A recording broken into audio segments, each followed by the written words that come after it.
Back in the day, Bob Dylan began one of his epic songs, Desolation Row, this way.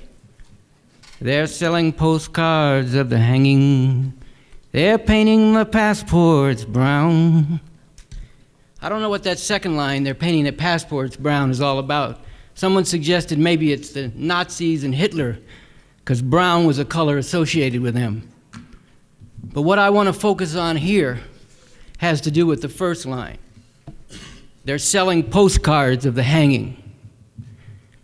In the ugly history of this country and all its horrors, selling postcards of the hanging, in particular, selling postcards of the lynchings of black men, was literally a pastime, a kind of social activity in which all too many white people took part for 100 years and more, even after slavery was ended.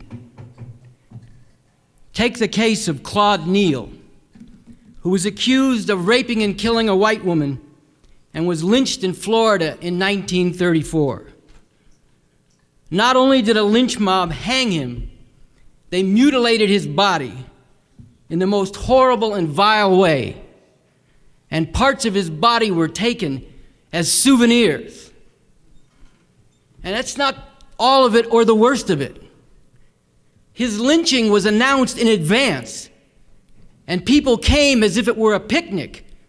It was even announced in the Associated Press news service and went out around the country.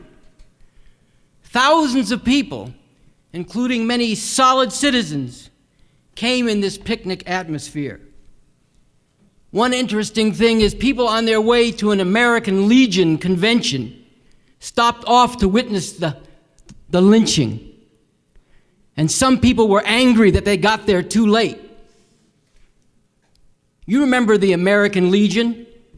That's an organization of veterans formed after World War I who supported every reactionary, aggressive war of plunder and conquest carried out by the American government, including the latest war on Iraq. Photographers lined up to take pictures of Claude Neal's body, knowing that if they got just the right angle, they could make a lot of money selling the picture.